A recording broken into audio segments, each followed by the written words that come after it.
Assalamualaikum warahmatullahi wabarakatuh.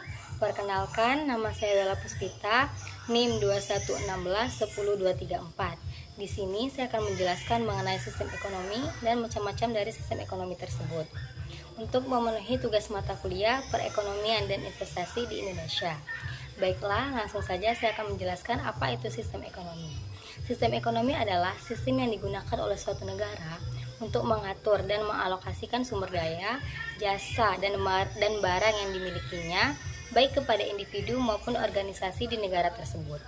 Terdapat 5 macam atau 5 jenis sistem ekonomi, yaitu 1. Sistem ekonomi sosialis, 2. Sistem ekonomi kapitalis, 3. Sistem ekonomi Islam, yang keempat sistem ekonomi campuran, dan yang terakhir atau yang kelima adalah sistem ekonomi Pancasila. Baiklah, di sini saya akan menjelaskan dari macam-macam sistem ekonomi yang saya sebutkan tadi, yaitu yang pertama sistem ekonomi sosialis. Sistem ekonomi sosialis ini adalah sistem ekonomi yang pelaksanaannya diatur langsung oleh pemerintah, di mana pemerintah bertanggung jawab atas kegiatan perekonomian sepenuhnya. Jadi, pemerintah itu tidak hanya menjadi fasilitator, tetapi juga akan mengatur dengan kebijakan ekonominya.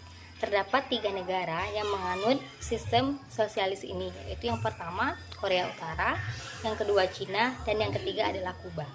Baiklah, selanjutnya saya akan menjelaskan mengenai ciri-ciri dari sistem ekonomi sosialis ini, yaitu yang pertama, pemerintah mengatur sepenuhnya.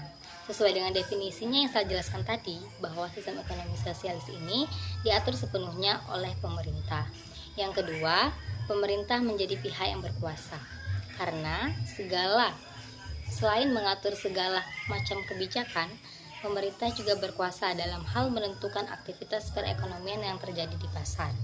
Yang ketiga yaitu hak kepemilikan bersama. Maksudnya adalah seluruh alat produksi sifatnya milik bersama, tetapi memang pemerintah yang berhak untuk mengatur segala kegiatannya.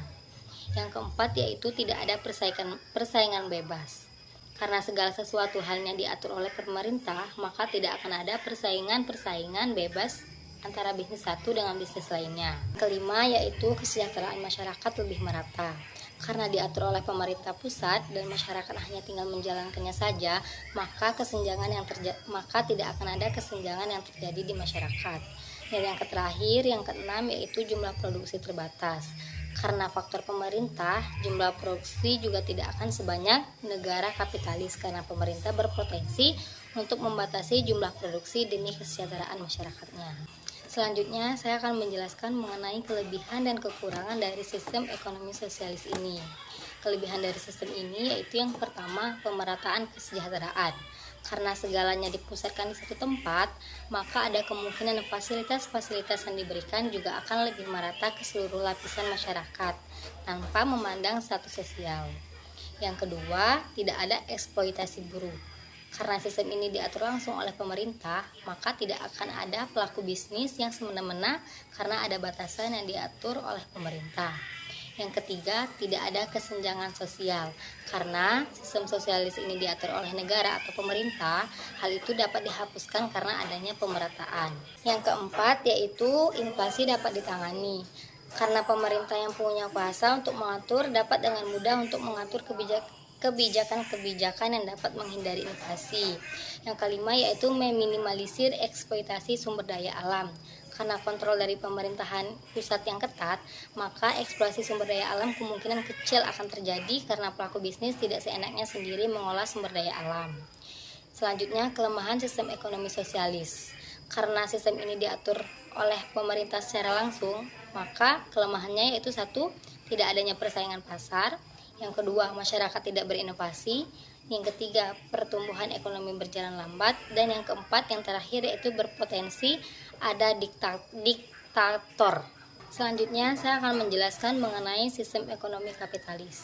Sistem ekonomi kapitalis ini adalah sebuah sistem ekonomi yang memberikan kebebasan kepada masyarakatnya untuk mengatur ekonomi mereka masing-masing sesuai dengan yang mereka inginkan dan butuhkan.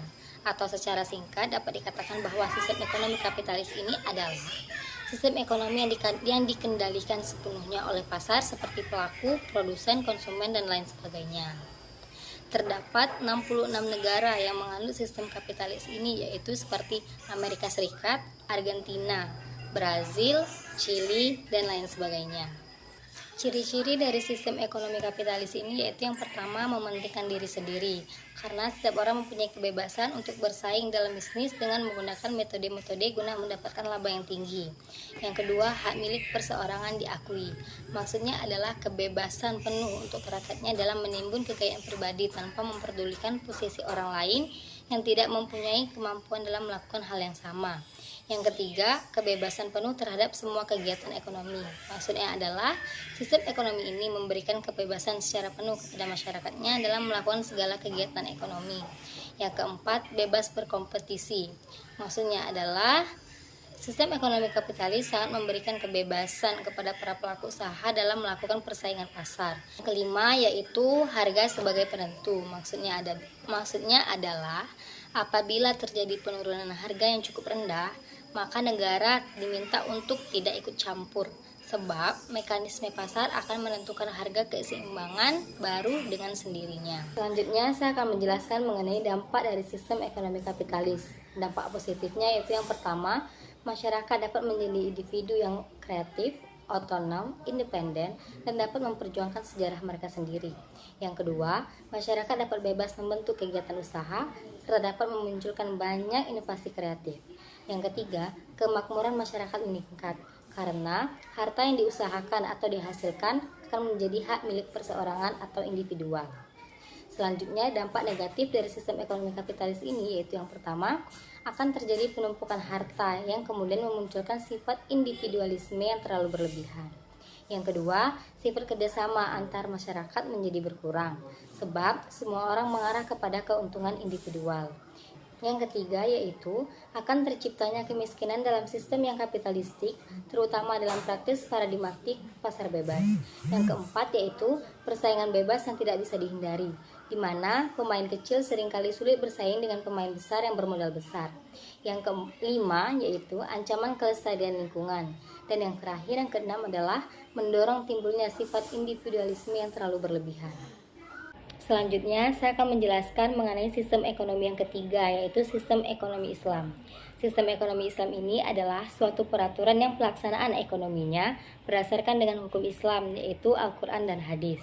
Kegiatan yang masuk dalam sistem ekonomi Islam ini meliputi kegiatan simpan pinjam, jual beli, dan lain sebagainya. Adanya sistem ekonomi Islam ini bertujuan agar umat Islam dapat melakukan kegiatan ekonomi yang benar dan terhindar dari beberapa sifat buruk seperti riba, haram, zolim, ihtikar, dan lain-lain.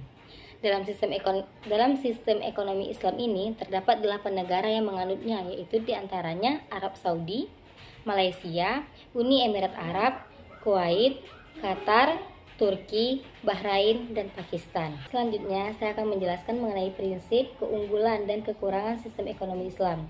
Prinsip sistem ekonomi Islam ini yaitu yang pertama, memberi ruang pada negara dan pemerintah. Yang kedua, larangan riba.